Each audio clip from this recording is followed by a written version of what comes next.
Bismillahirrahmanirrahim. Assalamualaikum warahmatullahi wabarakatuh.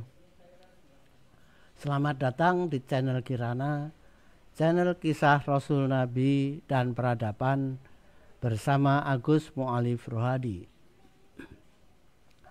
Season sebelumnya kita telah sampai pada kisah Nabi Musa di Lembah Tua diangkat sebagai Rasul Allah. Untuk selanjutnya kita masih pada kisah bagaimana dialog antara Allah dengan Nabi Musa di Lembah Tua. Quran surat Thaha ayat 17 sampai 21, Quran surat Al-Qasas ayat 31, Quran surat An-Naml ayat 10 sampai 11 menunjukkan bahwa pertama, Allah bertanya kepada Musa apa yang ada di tangannya itu. Yang dijawab oleh Musa bahwa yang ada di tangannya adalah tongkatnya yang dipakai untuk mengembala, dipakai untuk mencari daun, untuk panganan gembalanya, ya, atau yang lain yang bisa dilakukan dengan tongkatnya. Kemudian Allah memerintahkan kepada Musa agar tongkatnya itu dilemparkan. Kemudian Musa melemparkan tongkat itu dan tiba-tiba tongkat itu menjadi seekor ular yang merayap dengan cepat dengan suara mendesis yang mengerikan, ya. Sehingga Musa kaget dan seketika lari menghindar dari ular itu. Namun kemudian terdengar suara Allah lagi yang mengatakan bahwa Musa jangan takut dengan melihat ular itu. Allah memerintahkan kepada Musa agar memegang ular itu. Mendengar suara perintah Allah seperti itu, kemudian Musa balik dan mendekati ular yang mendesis-desis itu, kemudian dipegangnya ular itu dan kembali menjadi tongkat kembali.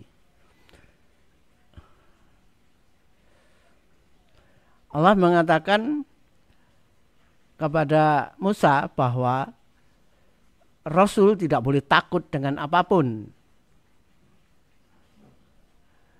Di hadapan Allah, Rasul tidak boleh takut dengan apapun.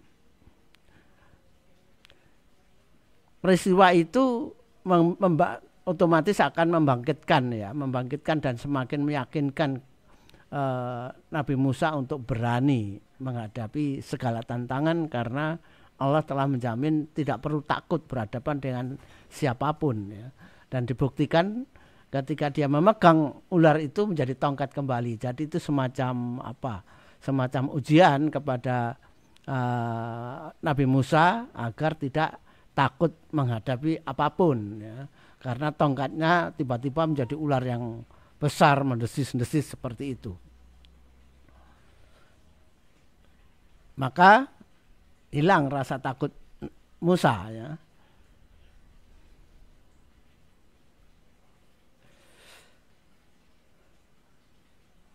Quran surat Al-Qasas ayat 32 dan Quran surat Thaha ayat 22 dan An-Naml 12.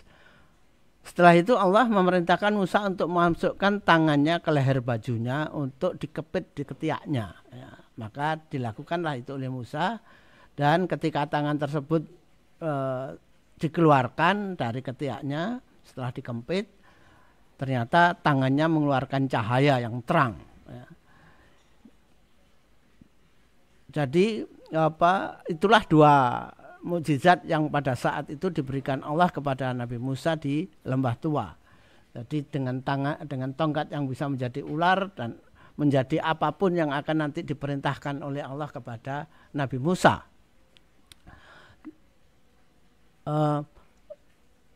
juga dengan tangannya yang dapat mengeluarkan cahaya, yang itu apabila dipakai berjalan untuk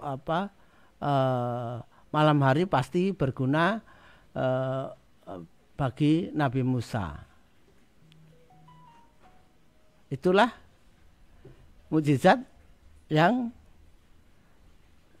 diterima Nabi Musa di Lembah Tua dan sekaligus pengangkatannya sebagai Rasul.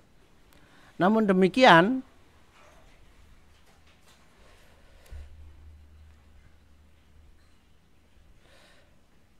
Nabi Musa tidak cukup tidak merasa cukup dengan yang telah tidak merasa cukup dengan pengangkatannya maupun dengan mukjizat yang diterima. Ya. Quran surat Al-Qasas ayat 34 sampai 35, Quran surat Toha 24 sampai 37, Asy-Syu'ara ayat 10 sampai 17 dan kitab Keluaran pasal 4 1 sampai 17 menunjukkan bahwa Nabi Musa merasa tidak yakin kalau dia melaksanakan tugas dari Allah itu dengan sendirian untuk berhadapan dengan Fir'aun maupun masyarakat Mesir maupun kaumnya sendiri. Karena Musa merasa tidak mempunyai kepandaian dalam berkomunikasi, dalam berbicara. Sehingga Musa kemudian minta kepada Allah agar dibantu oleh seorang wasir, yang wasir itu adalah kakaknya sendiri, yaitu Harun, agar diangkat menjadi wasir baginya untuk berbicara kepada berbicara membantu Musa berbicara kepada siapa saja yang diperlukan untuk diberikan informasi. Ya. Maka Allah meluluskan permintaan Nabi Musa itu dengan mengangkat Nabi Harun mengangkat Harun sebagai nabi yang akan membantu Musa. Disebutkan bahwa Harun oleh Allah baik Musa maupun Harun oleh Allah akan dijadikan kekuatan yang besar kepada mereka berdua sehingga musuhnya tidak dapat mencapainya. Allah juga untuk memperkuat Nabi Musa mengatakan bahwa Allah akan selalu bersama-sama Nabi Musa, Harun dan Bani Israel. Jadi jaminan dari Allah bahwa Allah tidak akan meninggalkan Nabi Musa maupun Nabi Harun, termasuk tidak akan meninggalkan Bani Israel. Itu informasi dari beberapa ayat pada beberapa surat dalam Al-Quran maupun pada kitab Keluaran pasal 4 ayat 1 sampai 17. Ya.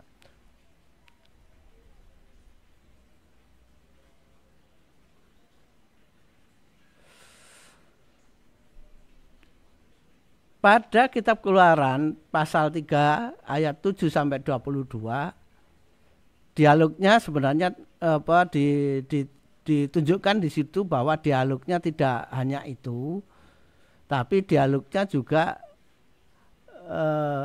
Allah memberitahu kepada Musa bahwa kondisi Bani Israel saat itu ketika Musa pergi ke Madian semakin parah.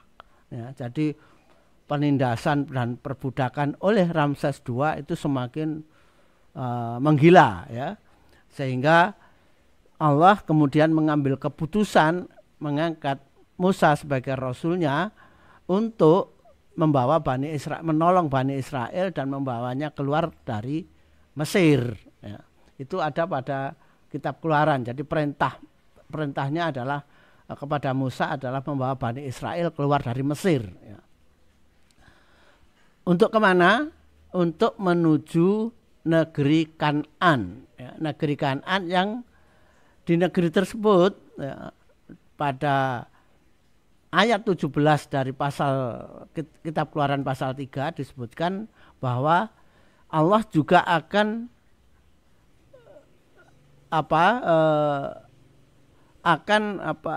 menyingkirkan suku-suku yang akan mengganggu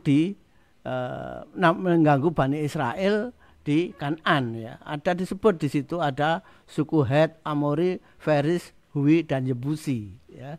Jadi akan meminggirkan artinya akan mengalahkan, nantinya Bani Israel akan mengalahkan suku-suku tersebut agar Bani Israel bisa tinggal di Kan'an ya.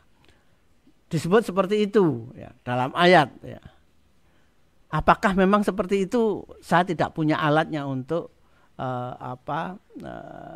menilai kebenaran bunyi ayatnya apakah seperti itu, di mana Allah akan menyingkirkan ya. Allah akan menyingkirkan untuk memberikan tempat kepada Bani Israel. Saya tidak punya alatnya, tapi sejarah memang akhirnya menunjukkan bahwa suku-suku tersebut akhirnya dapat dikalahkan oleh Bani Israel ya. Tidak disebut di sini suku Filistin ya. Dalam ayat 17 pasal 3 kitab Keluaran itu tidak sebut suku Filistin. Kalau kita melihat sejarahnya, memang Nabi Ibrahim pun tidak pernah berkonflik ya, tidak pernah berkonflik dengan suku Filistin. Bahkan Nabi Ibrahim maupun Nabi Ishak bekerja sama dengan suku Filistin untuk membangun suatu pemukiman bagi tempat pengikutnya Nabi Ibrahim maupun Nabi Ishak, maupun untuk pengikut Nabi Ishak, yaitu mereka bersepakat wilayah untuk pengikut Nabi Ibrahim maupun Nabi Ishak yang sekarang kita kenal dengan Beersheba. Itu adalah hasil kesepakatan dari Nabi Ibrahim, Nabi Ishak dengan suku Filistin ya. Mungkin karena kesepakatan itu, maka di ayat ini tidak disebut bahwa mereka suku Filistin menjadi suku yang tidak akan tersingkir dengan datangnya Bani Israel ke Kan'an, sedangkan suku lain akan tersingkir ya. Mungkin itu maksudnya ya, sehingga tidak disebut suku Filistin di ayat tersebut. Karena telah berjasa kepada Nabi Ibrahim maupun Nabi Ishak, bahkan Nabi Yakub ya.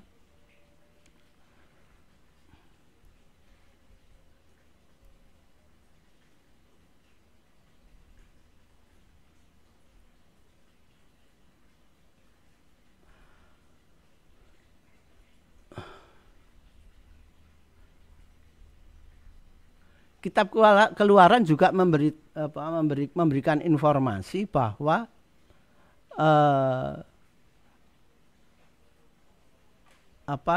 ketika ya Musa di Madian ya, tidak jauh dari saat peristiwa di Lembah Tua atau Horeb, Mesir mempunyai raja baru, yaitu anak dari Ramses II, yaitu Meremtah. Meremtah adalah orang yang anak Ramses II yang dibesarkan bersama-sama Musa di istana, karena Musa adalah anak angkat dari Ramses II dengan Asia ya.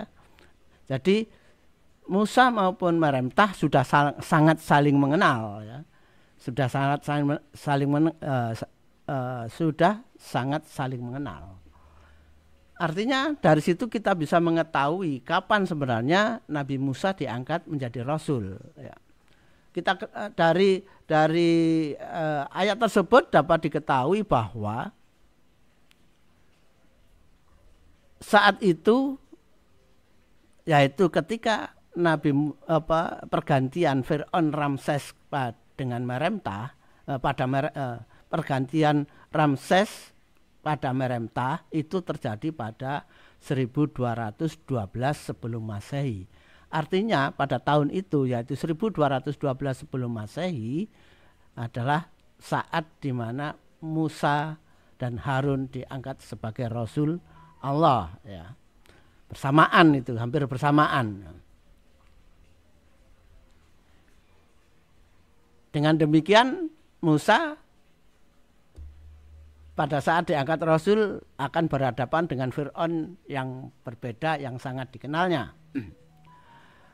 Bukan lagi menghadapi Ramses tapi menghadapi Meremtah, ya, saudara angkatnya sendiri. Ya.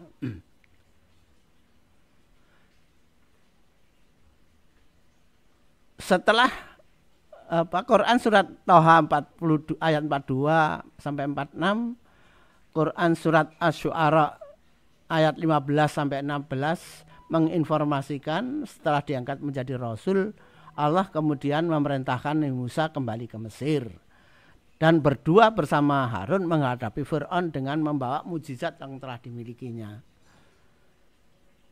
Juga dipesankan kepada Nabi Musa agar berbicara kepada Meremtah, ya, Fir'aun dengan bicara yang lemah lembut. Dengan demikian mudah-mudahan Meremtah menjadi sadar dan takut sehingga mengizinkan Nabi Musa dan Nabi Harun membawa Bani Israel keluar dari Mesir untuk menuju negeri yang memang telah dijanjikan oleh Allah kepada mereka, ya, yaitu negeri Kan'an kuno, yang di situ sebagian dari negeri Kan'an itu menjadi wilayah yang kita kenal dengan sebutan Baitul Maqdis.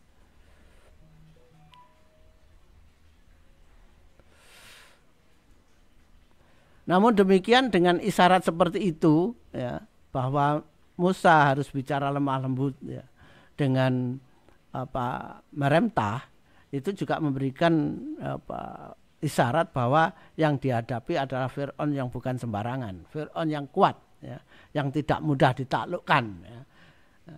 Apabila dihadapi dengan cara kekerasan, maka justru akan memancing peristiwa kekerasan, ya, sehingga Nabi Musa diperintahkan untuk berbicara dengan lemah lembut. Perlu diketahui bahwa pada saat itu Mesir adalah salah satu negara terkuat di dunia pada saat itu, ya, bersama-sama Hiti dan Assyria, yang saat itu Assyria telah dapat ditaklukkan dengan Elam. Jadi tiga negara kuat di kawasan itu adalah Mesir, Hiti, dan Elam, ya.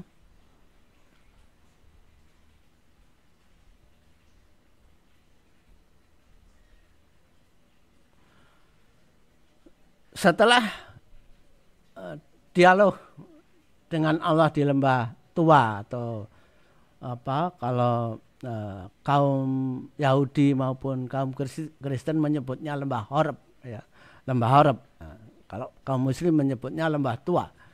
Selesai, jadi dialog di tempat itu selesai. Kemudian Kitab Keluaran pasal 4 ayat 18 sampai 20 menginformasikan Nabi Musa kemudian membawa istri dan anaknya kembali ke rumahnya Nabi Syu'aib. Ya. Untuk kemudian Nabi Musa ketika ketemu Nabi Syu'aib kemudian menceritakan kisah yang baru dialaminya di lembah tua, dan dirinya diperintah untuk ke Mesir untuk membawa Bani Israel keluar dari Mesir. Ternyata ketika Nabi Musa menceritakan itu kepada Nabi Syu'aib juga sudah mengetahui dari wahyu, pasti dari wahyu, karena Madian adalah tempat yang tidak pernah bersentuhan dengan orang Mesir, sehingga apa yang terjadi di Mesir beritanya tidak akan dengan cepat datang ke wilayah Madian. Jadi pasti Nabi Syu'aib mengetahui keadaan Mesir itu dari wahyu Allah. di mana Nabi Syuaib kemudian mengatakan bahwa kembalilah ke Mesir sebab semua orang yang ingin mencabut nyawamu. Jadi semua disebut oleh Nabi Syuaib, semua orang yang ingin mencabut nyawamu telah mati. Jadi kita ketahui pada pada sesi sebelumnya bahwa Nabi Musa lari ke Madian karena ada rapat ya, di istana yang merencanakan akan membunuh Nabi Musa, yaitu rapatnya Ramses dengan para pejabatnya di istana.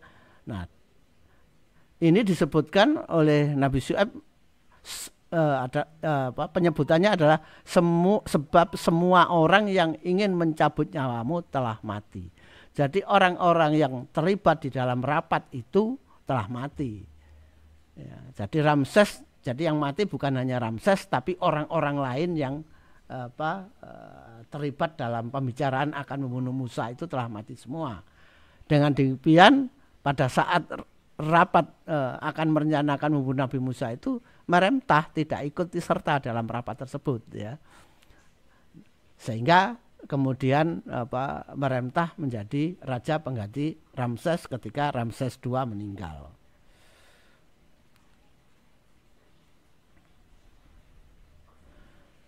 Untuk berangkat ke Mesir ini kitab Keluaran menyebut bahwa Nabi Musa membawa serta istrinya. Ya.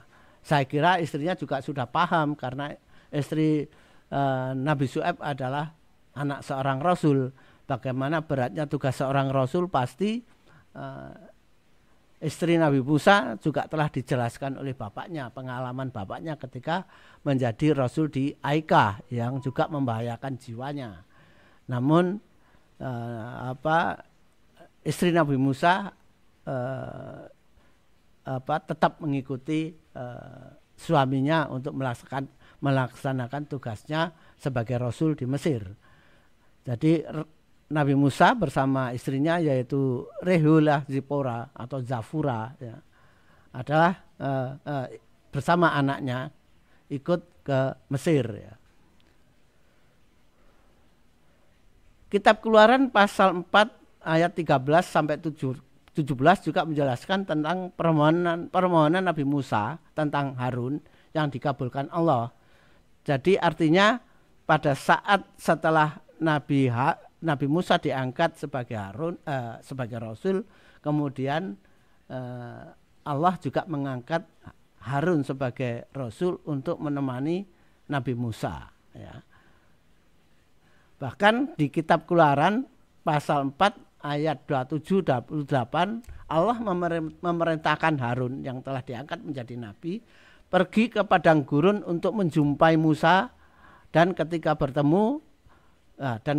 akhirnya ketemu, jadi pada saat Nabi Musa berangkat menuju Mesir dan Nabi Harun kemudian pergi ke padang, suatu saat bertemu yang dimana tidak dijelaskan, tapi ketika bertemu kemudian Musa menjelaskan kepada kakaknya bahwa dirinya telah diangkat menjadi rasul dan mendapatkan tugas bersama-sama kakaknya untuk membawa Bani Israel keluar dari Mesir. Saya kira juga Nabi Harun menjelaskan bahwa dirinya telah diangkat menjadi rasul dan membantu tugas Musa untuk mengeluarkan Bani Israel dari Mesir.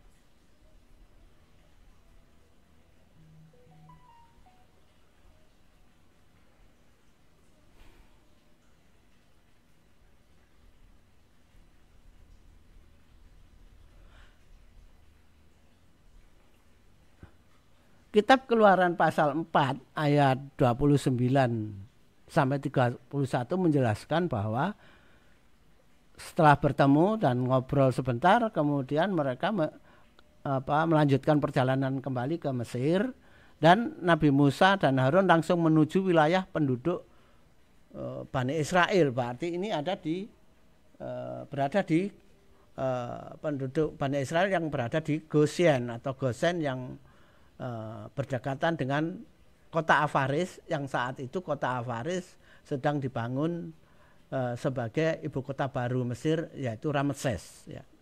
kota Avaris dirubah menjadi namanya menjadi kota Ramses. Kota Avaris yang telah diruntuhkan oleh Ahmose ketika mengalahkan suku Hyksos, oleh Ramses II dibangun lagi untuk menjadi ibu kota Mesir yang kemudian dikenal dengan kota Ramses. Mengapa Ramses membangun kota Avaris?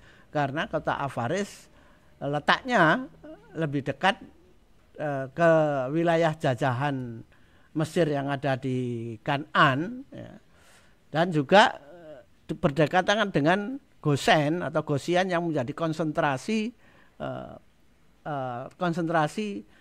pemukiman dari Bani Israel, ya.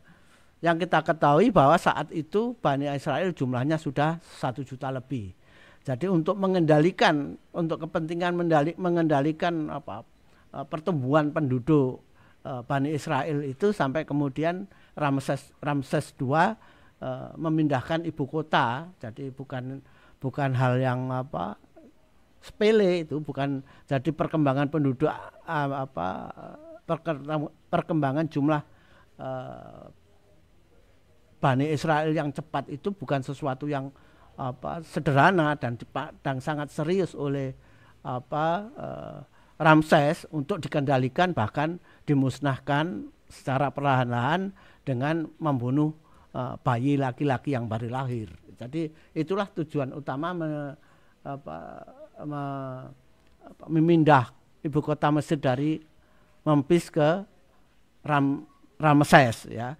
Jadi ada 2 hal itu, mengendalikan wilayah Kanaan yang sudah mulai muncul suku-suku, raja-raja kecil, suku-suku dari suku-suku yang ada di sana. Kadang-kadang muncul pemberontakan, ya. Yang kedua adalah mengendalikan penduduk, jumlah penduduk Bani Israel yang berkembang dengan cepat, yang mengendalikannya bahkan menuju ke arah pemusnahan Bani Israel dengan membunuh bayi laki-laki. Tapi tetap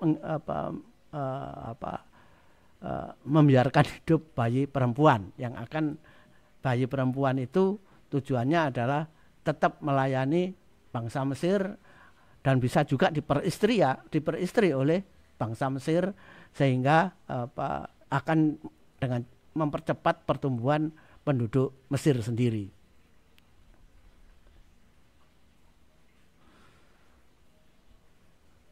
Pada kitab Keluaran pasal 4 ayat 29-31 itu, kemudian Nabi Harun memanggil para tetua, Bani suku-suku, para tetua suku-suku yang saat itu ada 12 suku, ya. Ada 12 suku Israel. Setelah berkumpul kemudian dikabarkan kepada mereka bahwa kedatangan mereka, yaitu Musa yang telah diangkat menjadi rasul, dan dirinya sendiri Harun yang telah diangkat menjadi rasul untuk membantu Musa, membantu Bani Israel melepaskan diri dari penindasan di Mesir dengan membawa Bani Israel pergi ke tanah yang dijanjikan untuk mereka. Ya. Mereka juga mengingatkan baik Nabi Musa maupun Nabi Harun mengingatkan tentang nubuah dari Nabi Yusuf bahwa suatu saat nanti akan datang petunjuk dari Allah bagaimana Bani Israel akan kembali ke tanah yang dijanjikan untuk mereka, karena Mesir bukanlah tanah air mereka, sehingga mereka harus kembali kepada tanah yang telah dijanjikan kepada mereka, yang ketika itu pada masa kekeringan, pada masa Nabi Yusuf itu mereka diperintahkan untuk pindah atau migrasi ke Mesir. Dan saat itu, saat kedatangan Musa dan Harun sebagai rasul adalah untuk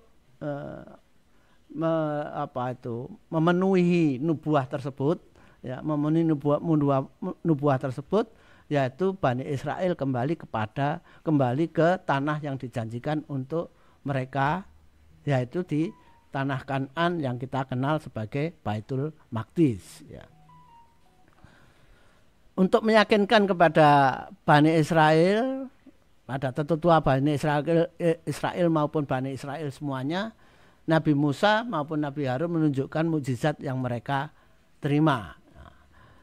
Dengan mukjizat itu kemudian Bani Israel yakin dan mereka mulai punya harapan, bersyukur dan mempunyai harapan bahwa sudah saatnya mereka akan kembali menuju tanah yang dijanjikan. Ya. Mereka akan lepas dari penindasan Fir'aun dan kembali ke tanah yang dijanjikan untuk mereka. Quran surat Yunus ayat 87 menunjukkan setelah para tetua Bani Israel dapat diyakinkan, jadi Quran surat Yunus 87. Jadi ini bisa tersambung langsung dengan Kitab Keluaran pasal 4 ayat 29 sampai 31, ya, yaitu bahwa setelah para tetua Bani Israel dapat diyakinkannya, maka Nabi Musa dan Nabi Harun kemudian mengambil atau membeli atau bagaimana, ya, beberapa rumah untuk tempat tinggal dan tempat ibadah untuk melaksanakan sholat dan menyampaikan kabar menggembirakan bagi Bani Israel. Jadi dengan mengambil rumah itu menjadi petunjuk bahwa selama di Mesir, Bani Israel ini untuk menjalankan risalah tauhid Nabi Ibrahim, Nabi Ishak, Nabi Yakub maupun Nabi Yusuf belum mempunyai tempat ibadah khusus. Ya, belum mempunyai tempat ibadah khusus, ya. Belum mempunyai masjid khusus, ya, masjidil khusus, ya. Belum mempunyai tempat ibadah khusus sehingga rumah itu menjadi tempat, ya, untuk melaksanakan sholat dan menyampaikan kabar menggembirakan bagi Bani Israel. Ya. Quran surat Yunus 88 menginformasikan pula bahwa rumah yang berfungsi sebagai tempat ibadah tersebut menjadi tempat untuk menyampaikan wahyu dan mukjizat yang diterima Nabi Musa dan tempat bagi mereka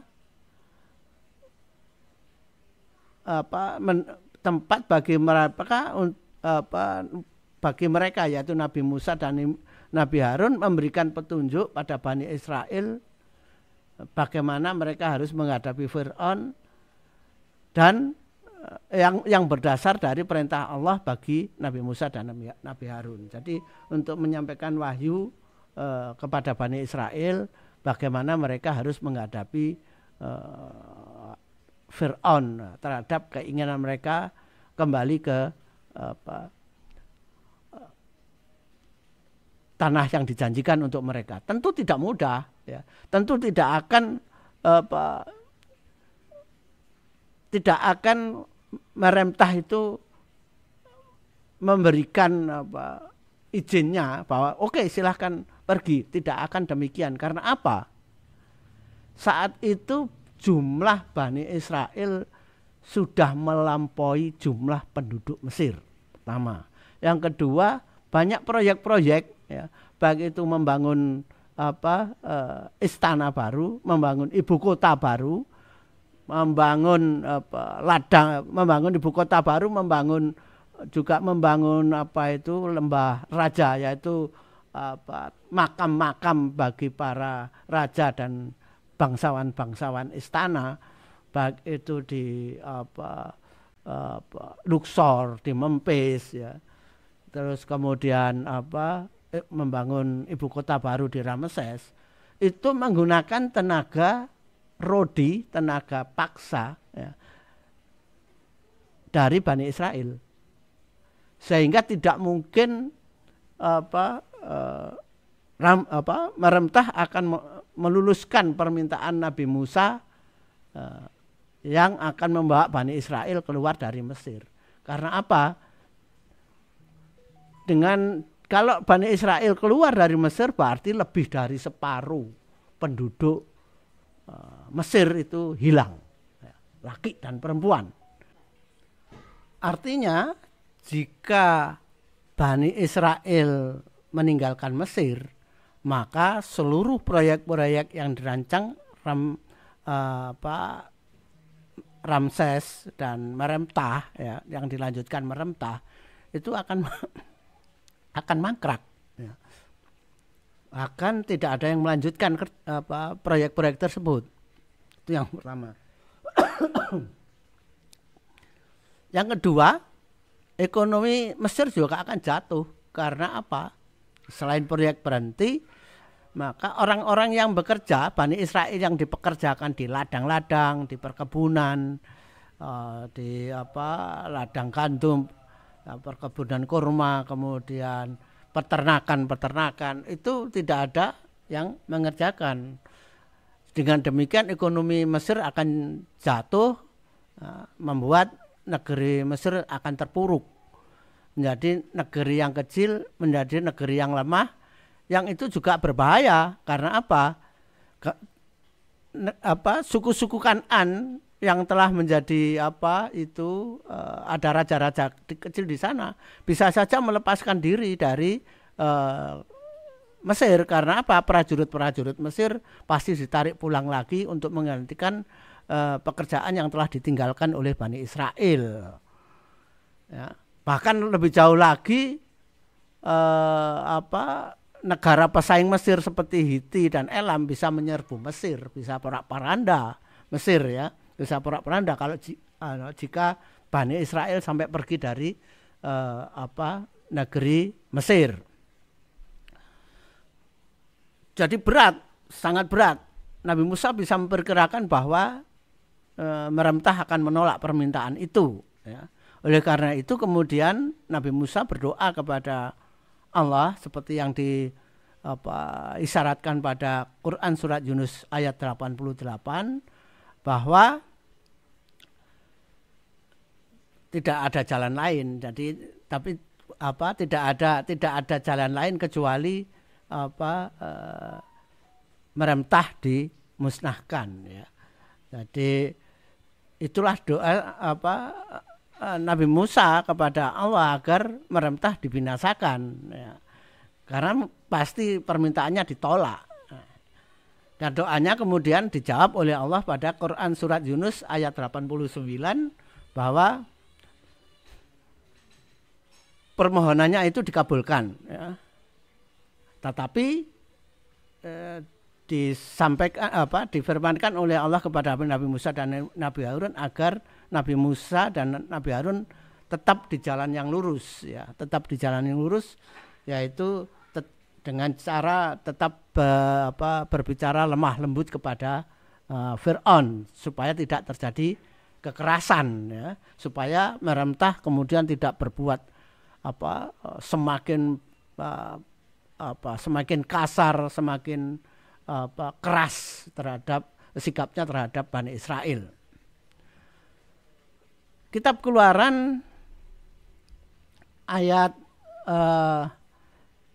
Kitab Keluaran pasal 5 ayat 1 sampai 24, pasal 6 sampai 12 menerangkan bahwa Nabi Musa, Nabi Harun setelah mendapatkan jaminan dari Allah bahwa mereka akan mendapatkan kemenangan dan Meremtah akan dibinasakan seperti halnya pada Quran surat Yunus tersebut, maka dua orang nabi ini kemudian mendatangi Fir'aun, ya, itu diinformasikan pada Kitab Keluaran pasal 5 dan 6 tersebut tadi, ya. Tidak langsung Nabi Musa dan Nabi Harun pada ayat tersebut diinformasikan tidak langsung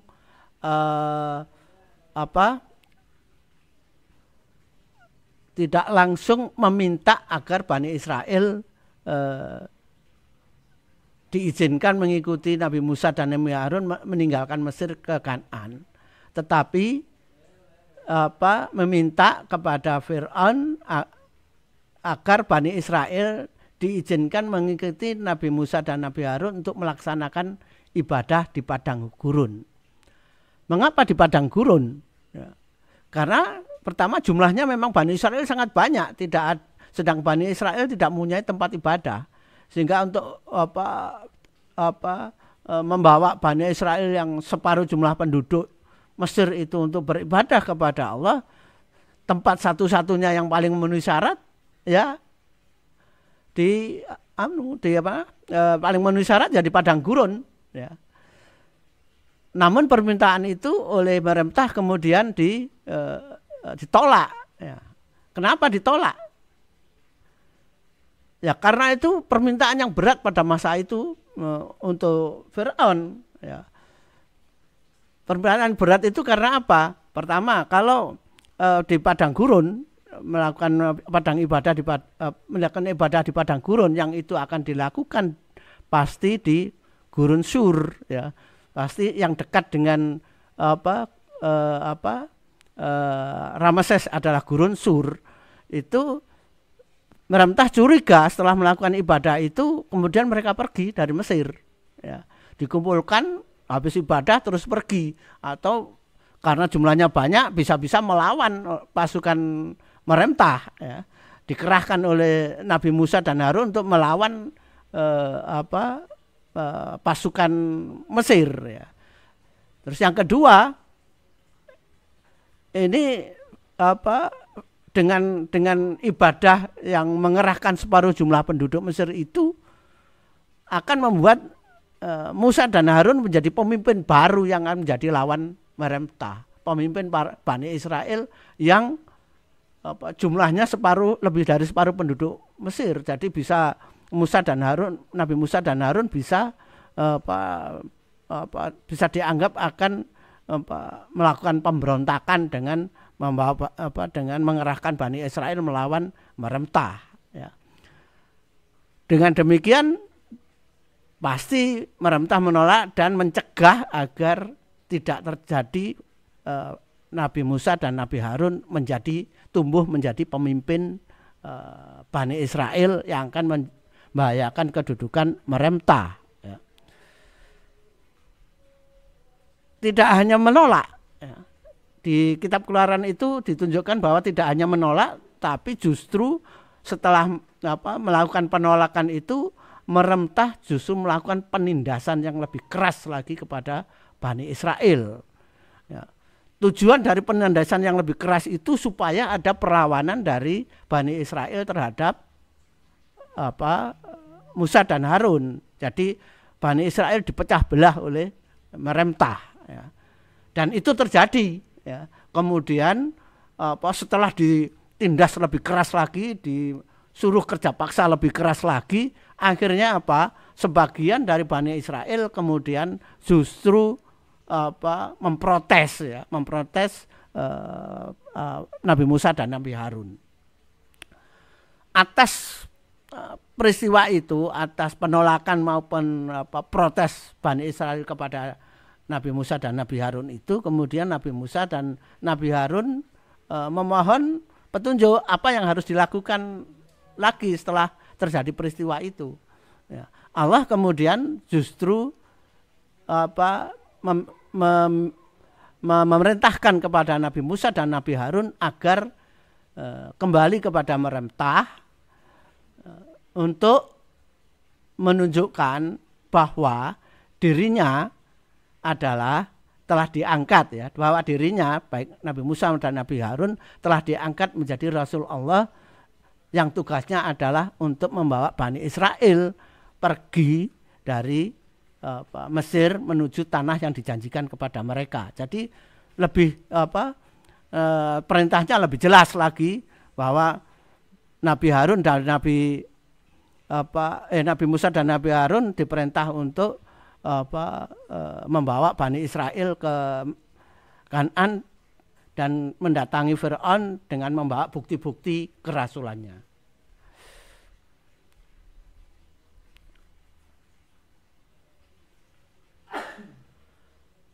Maka setelah itu Nabi Musa dan Nabi Harun pergi kembali ke Fir'aun dan menunjukkan bukti-bukti kerasulannya dengan menunjukkan mukjizatnya ya, tongkatnya menjadi ular dan tangannya menjadi putih itu sebagai bukti putih bercahaya ya, sebagai bukti bahwa dirinya telah menjadi Rasul Allah ya. Namun ya tetap saja oleh Fir'aun setelah Nabi Musa dan Nabi Harun menunjukkan bukti-bukti tersebut tetap ditolak ya.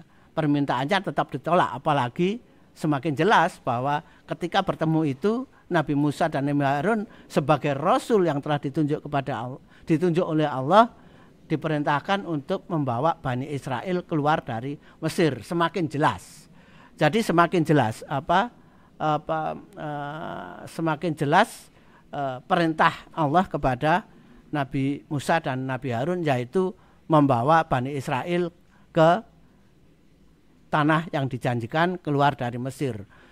Tentu ini adalah sesuatu yang sangat ditakuti oleh pemerintah, karena dengan perginya Bani Israel ke tanah yang dijanjikan itu, negerinya akan terpuruk menjadi negara yang kecil ya.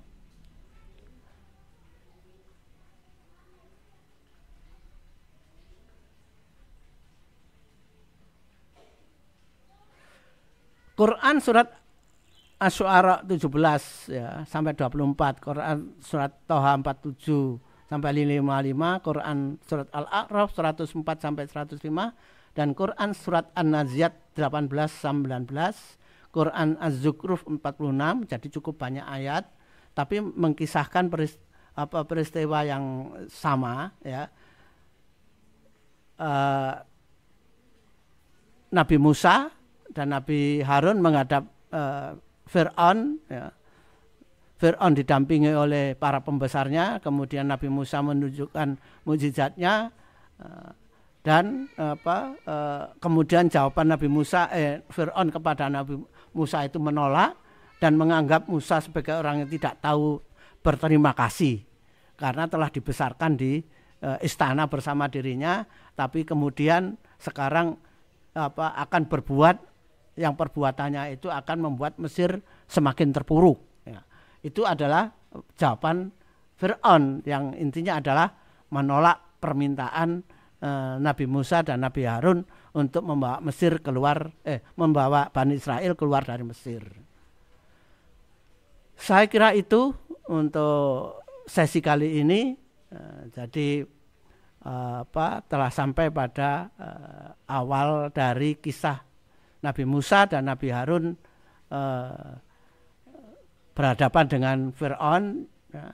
Untuk sesi berikutnya akan lebih seru lagi karena akan ada kisah bagaimana Fir'aun mencoba menghalang-halangi Nabi Musa, Nabi Harun, Bani Israel pergi dari Mesir, dan bagaimana kemudian muncul azab bagi rakyat Mesir maupun Fir'aun. Saya kira itu mudah-mudahan bermanfaat